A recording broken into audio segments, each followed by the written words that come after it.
Hi, everyone. I'm Kelly Springer, owner of Kelly's Choice Nutrition Company, and I'm so excited to get our presentation series off the ground. And as you can see from my screen here, I have up a little bit of education on who we are and what we are. So we actually partner with this company, Healthy, as you can see the name right here with the little apple. We partnered with Healthy years ago, and then through COVID, we've been using our telehealth platform, Healthy, a little bit more often. So I wanted to show you a little bit of what we're going to be offering through Kelly's Choice. I wanted to introduce you to Leah, who's going to be helping me with this account. We're so excited that Deb Hansen got us into this contract again. We've had a long relationship with SUNY Polytech, so really excited, but we have more to offer you than we've ever had before, and that's why I'm so excited. So with this platform, when you do go to sign up to do a one-on-one nutrition counseling, you're going to go right into the Healthy platform. We're going to get you signed up on this. You have your own email address and password. So you'll actually get an email from Kelly's Choice to sign up for this. And Leah is going to be doing all of that interaction. So this is a HIPAA compliant platform. And through this platform is where you'll actually do your telehealth visits. So your appointments will be right in the appointment section. And you're going to get on and you're going to see us as clearly as you see us today. Plus, with this platform, you have access to a food journal, water intake, activities, and you can do your private practice through there. Plus, a really neat feature is our chat feature. So you can actually chat with a registered dietitian. Her name is Abigail, and you'll be able to chat with her if you have any nutrition questions in between seeing Leah or also in between our presentations. So I just wanted to give you a little background of what's to come. We're really excited to get this kicked off. For any of the employees that have Empire Insurance, you can actually see any of our 18 registered dietitians at no cost. It's actually covered by the Empire plan. So just wanted to get this information out to you and to let you know we're here to support you with any of your nutrition needs, anything from sports nutrition, if you're having any issues with GI disorders, weight loss, weight gain, anything that you may have, we have the dietitian for you. Okay, so I just wanted to go into that a little bit, and now we're going to jump into our presentation for today. So this is bringing it down to the basics, and we're going to explain the power of 5. So I actually coined this kind of phrase years ago. So I was working diligently as a single mom, had 2 little teeny kids, and they both wanted completely different lunches. All right, so everyone's probably been in this situation, even if you're making lunch for yourself or for kids or for anyone else. It was getting very tedious. So I taught my kids the power of 5. So what is this? Well, the power of 5 is actually getting all 5 food groups when you go to eat. So what I was able to do was I was able to teach my kids, both 5 and 7 years old, that in their lunch, they needed to have a whole grain, a fruit, a vegetable, a protein, and a dairy. With doing that and teaching them what those foods are and how they fall into those categories, and we're going to be getting into that today, they were able to actually put together their own lunches and keep it healthy. By getting all 5 food groups, it ensures you're going to get the protein you need, the fiber you need, the vitamins, the minerals, and that combination is going to fill you up, keep you full. And for students and for any of the staff, it's going to increase your performance. Okay, so let's dive into this presentation today. So getting into a little bit of our mission at Kelly's Choice, we are empowering individuals to invest in themselves and their overall wellness in pursuit of living their best lives. So I just brought up that word performance, and usually we only hear that word when we're talking about athletic performance. That's not always the case in this situation. Nutrition can actually increase your performance no matter what you're doing. If you are a student, you want to increase your performance in the classroom. If you are a teacher, you are staff, you want to increase your performance in your job. So this is where we can use nutrition to increase our performance in our lives, and that is going to increase everything, basically the quality of life. So that's what we're trying to do here at Kelly's Choice. So each time we start a presentation, we start with fast facts. And this is just to give you an idea of kind of what's out there right now. And what we're finding is the average American is not consuming enough fruits, vegetables, dairy, whole grains, and lean proteins. So this is where we want to make sure that we're getting education out. So here at Kelly's Choice, we're only about education. We don't sell anything. We just want to be able to educate the population so that they can make wise consumer purchases, basically. So this is where through the education today, you're going to understand what the 5 food groups are, because I can't even tell you how many work sites I've gone to and people don't know what the 5 food groups are, and also how to put that into practice. Okay. The second fast fact is that 2 and 3 millennials skip lunch and go ahead on work. So this is where this is not that great. You're not going to get ahead at work if you are skipping breakfast or lunch. Food is fuel. Think about carbohydrate sources in particular are going to help feed your brain. They are fuel for the body. They're energy sources. So without them, you're going to have a reduction in productivity. So thinking that you're going to get more work done by skipping a meal is actually going to go in the opposite direction. The last fast fact is 53% of Americans don't think about what they're going to eat for lunch until they're hungry. So already this morning, I've had 2 private practice sessions, and one of them is actually a gentleman who works for the state as well. And he travels all over the state, actually working with daycare centers. So some of the times he'll say, well, in the past, I would say, well, there's nothing to eat but the road food, so I'd eat road food. Now he's thinking about what he's going to eat and is in preparation for what he's going to eat because he knows he's going to be on the road for those several hours. So it's thinking about it in a different way. And it's also thinking about putting these foods together in that way so that we have that balance. So now working with my patient, he's able to actually think ahead of time, no matter if he's going to be in the office or on the road, and not thinking about lunch at that moment he gets hungry and then is stopping at a roadside stand or just grabbing something from the vending machine. So preparation does play into the power of 5.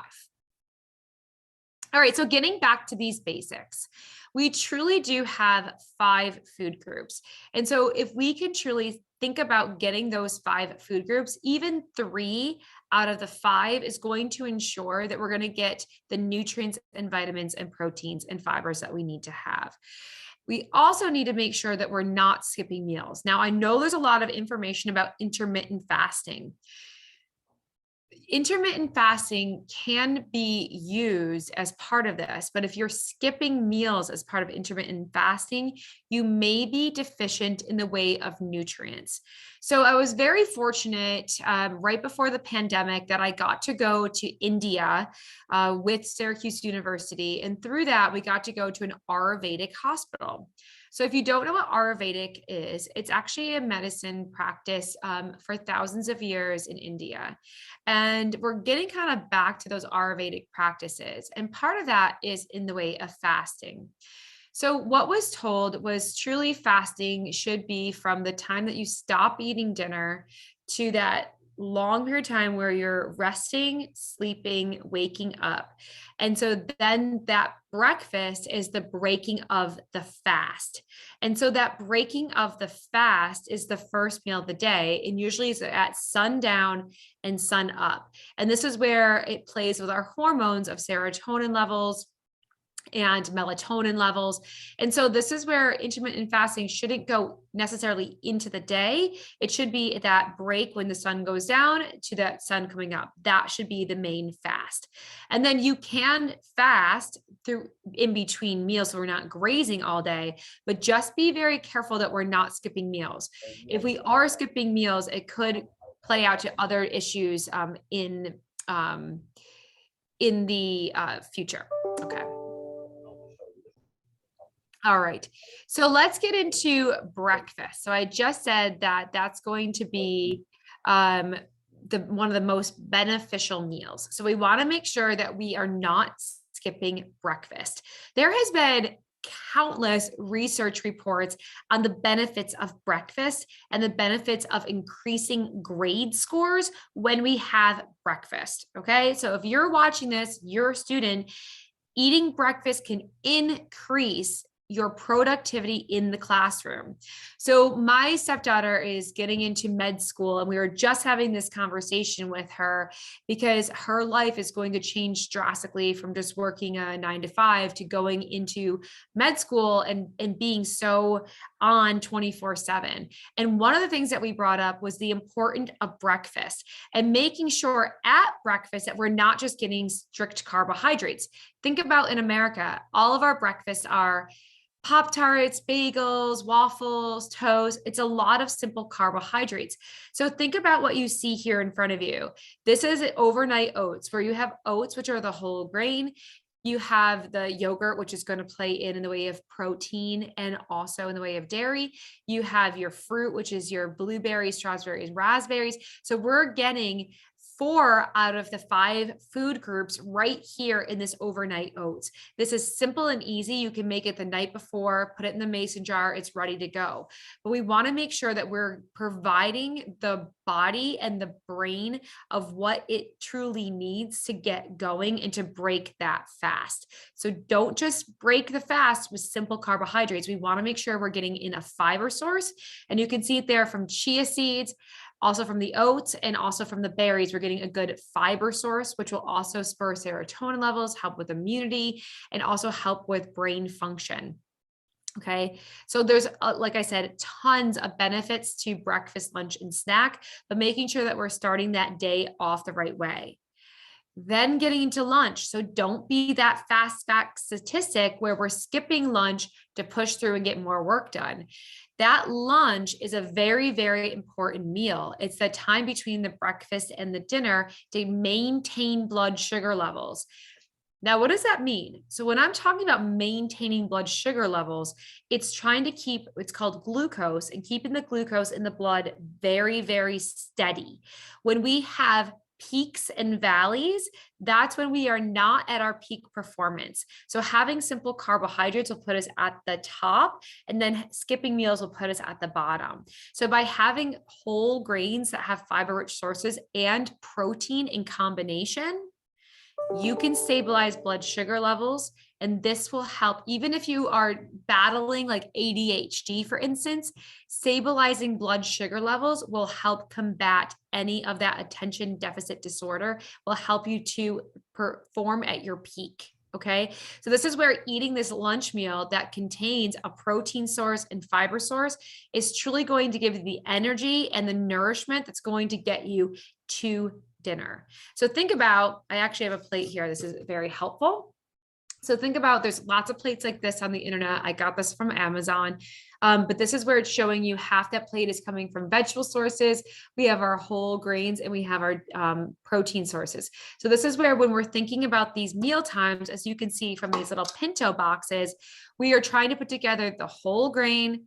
We're putting that lean protein source, our fruits and vegetables, so that we're getting that power of 5. Think about getting all of those. Now, when you go into the cafeteria, you're going to see that Sodexo is providing you with all 5 food groups. You can find all 5. So as part of this lesson, we actually do a navigating the cafeteria, which I want you to think about when you go there.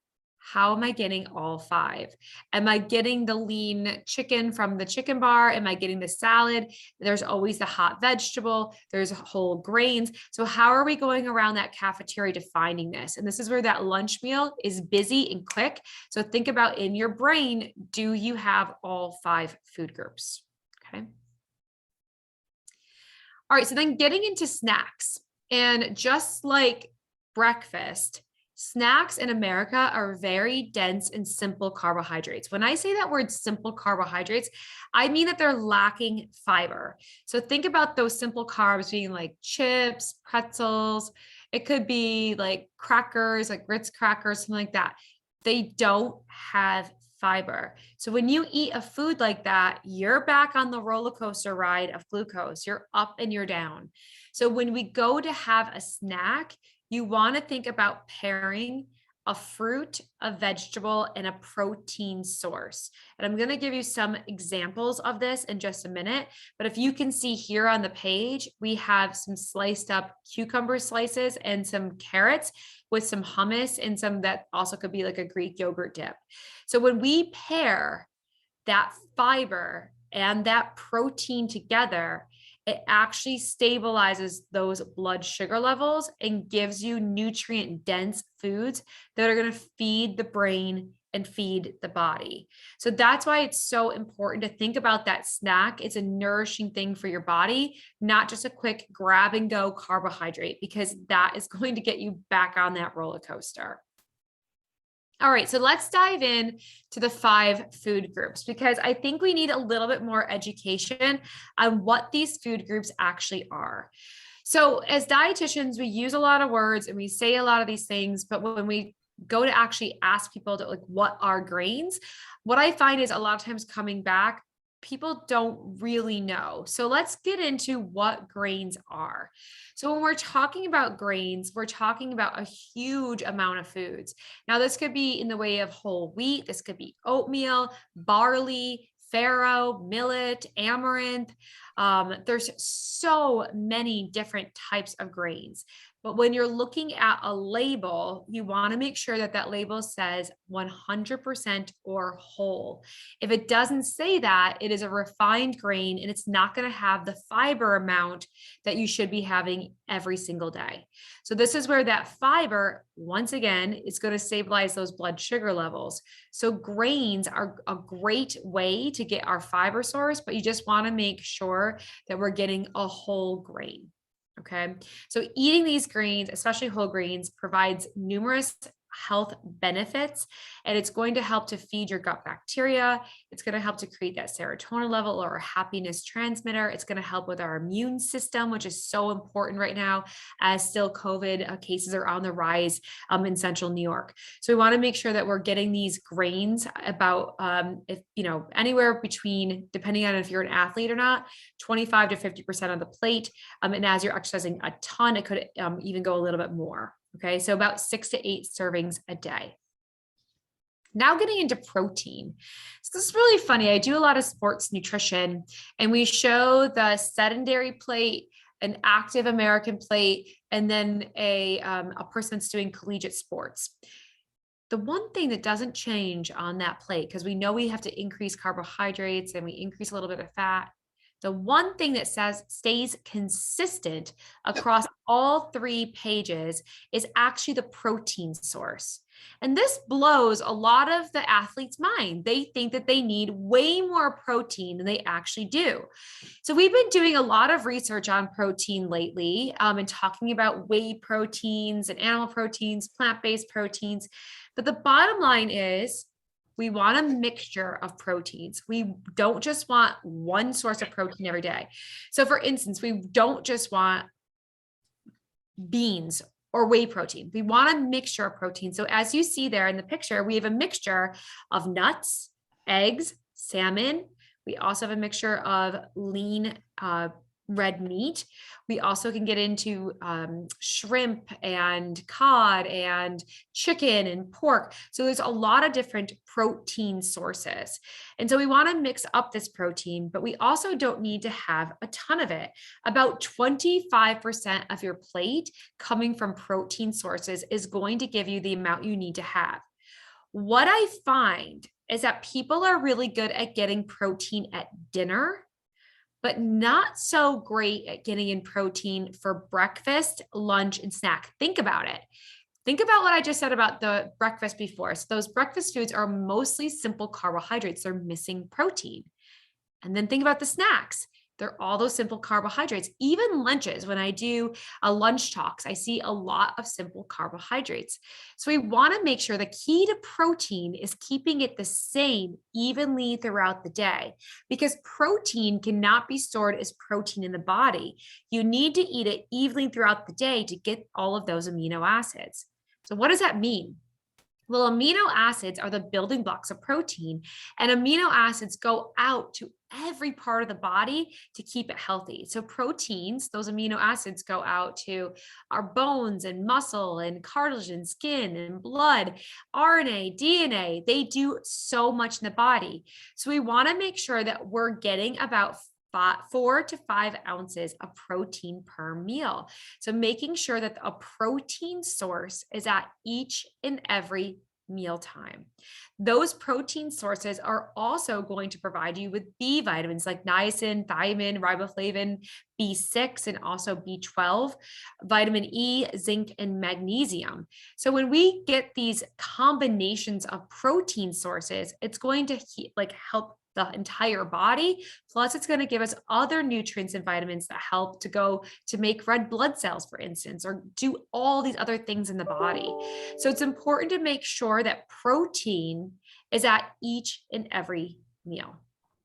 On the flip side, if you can't store protein as protein, is it good to overeat on it?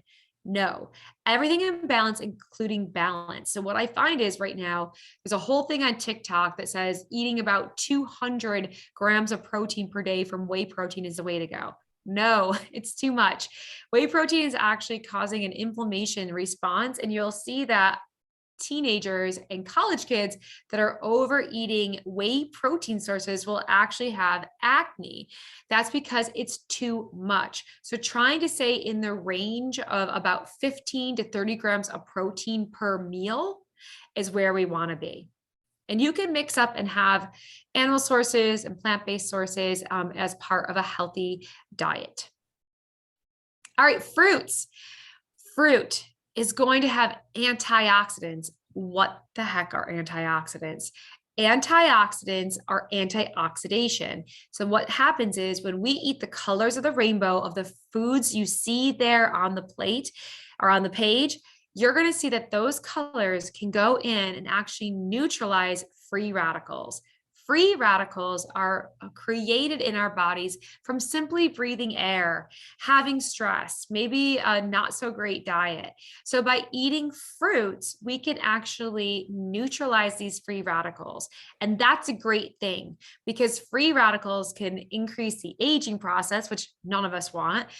Free radicals can also kind of destroy cell membranes and cause a lot of havoc in the body. So by having 1 to 2 servings of fruit per day, it's going to give us the antioxidants, the vitamins, and the minerals that are going to help to neutralize these free radicals. So mixing it up as well, having a banana or an apple or a pear or a peach, having about 1 to 2 servings of fruit a day is what's recommended as part of this healthy meal plan, part of the power of 5. And then vegetables.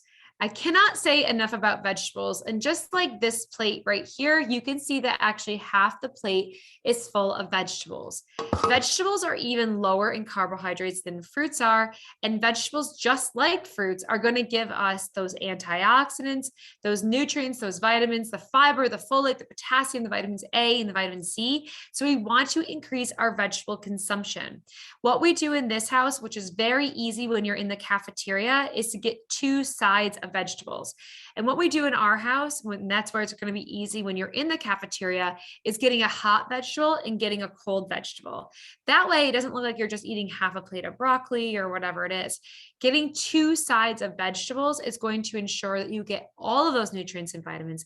Plus, vegetables are very, very low in calories and very high in nutrients, making them super foods. Okay. So we want to increase that vegetable consumption whenever we can, even for breakfast. Thinking about getting vegetables in the way of an omelet and having mushrooms and spinach and tomatoes, adding those vegetables to your eggs in the morning, adding them to your lunches, adding them to your snacks. So trying to make sure that we have vegetables incorporated in each and every meal.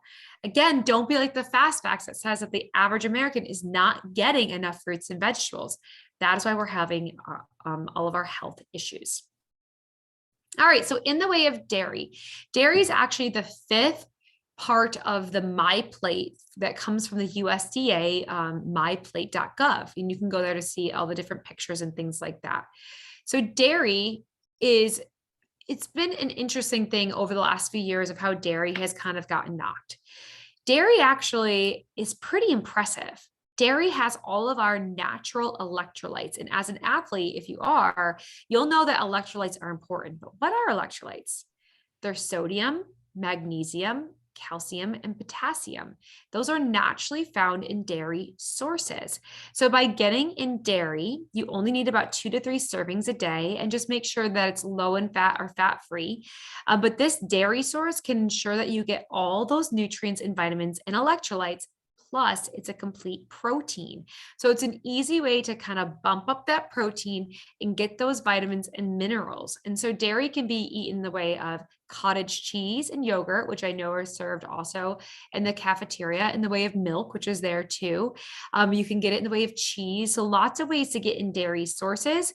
But this is where they really are very dense in nutrition.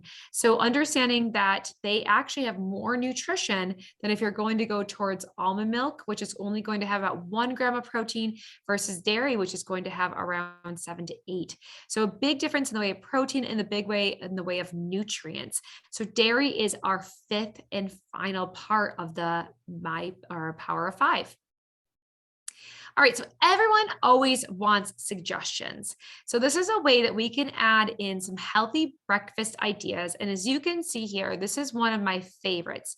This picture shows that we have our egg, and eggs are an excellent protein source. They're actually considered to be one of the highest quality protein sources you can have, which means that they break down very cleanly in the body, and you can use all 9 essential amino acids. Plus, the yolk has all of your vitamins and minerals, including vitamin D, which is hard to get, vitamin E. Also, it has choline, it has iodine, and the list goes on of the B vitamins and everything else that the incredible egg has to offer. Plus, as you see here, it has avocado, which is going to give us our healthy fat and also fiber on top of a piece of whole grain toast. This is giving us our protein. It's getting basically our fiber source. And so this combination truly will help to stabilize blood sugar levels, feed the brain, feed the body, and keep you stabilized until lunch. Also, again, you could do like a quinoa fruit salad, banana and chia seed toast, berries and oats, breakfast burritos, so many different ways that we could do this combination. So later this month, I'll be out your way at the, where is it? It's out at the BOCES out by you. And I actually teach tons of 4th graders nutrition, and we do the Power of 5 lesson there. And I actually make a smoothie that incorporates all the food groups. So I use Greek yogurt, which is our protein and our dairy. We put in spinach, which is our vegetable. We put in our mixed berries as our fruit. And then, like I said, we already have the dairy. And then whole grain wise, I actually use chia seeds to add in as well. So it's really interesting of how we can make this smoothie that incorporates all 5 of those food groups. So lots of ways that you can incorporate these for breakfast, and just think about fiber and protein when you're putting together those breakfast ideas. For lunches, lots of ways to incorporate the Power of 5 at lunch, making sure that we have a whole grain. So for instance, I just ate lunch and I had my whole grain bread. I had some tuna fish. I had arugula on it. I also had some of the raspberries. So this is where you can incorporate all of these different food groups at just one easy sandwich. Lots of ways that you can incorporate them through salads, through sandwiches, through wraps, and you can get all of that in the cafeteria right there as well. In the way of dinner, this is where thinking about what does this plate look like? I want you to be a smart consumer. So when you're going around the cafeteria, or if you're making meals yourself, do you have 2 types of vegetables? Do you have lean protein sources? And do you have a whole grain? So there's lots of ways to put this together, and you don't have to be a gourmet chef. I'm actually probably one of the worst cooks I know, but I can still put this together in a very simple, easy way for my family so that they can get all of those nutrients and vitamins. So lots of ideas for you here, and we'll share out this presentation so that everybody has this, so you can have all of these ideas right at your fingertips as well. So I really appreciate everyone being on the presentation today. I am so grateful that we have Leah to help us with this site as well. She's going to be helping us, and there's Leah, and she's going to be helping us as well through this site. So it's going to be really fun and educational. We'll be back each week to do a new presentation, give you more nutrition education. But I hope that you got from this lesson today to remember the power of five. You're not going to forget because you have 5 fingers and it's going to remind you. But think about getting in these different nutrients and vitamins throughout the day to help increase your performance, keep you healthy, keep those smiles up, and get us ready also for summer. So thank you so much, everybody. To check us out, you can go to kellyschoice.org for more information. And thank you, Deb, for arranging this, and Stacy as well for arranging this presentation today. I greatly appreciate it and hope you have a wonderful day. Thanks so much, everybody.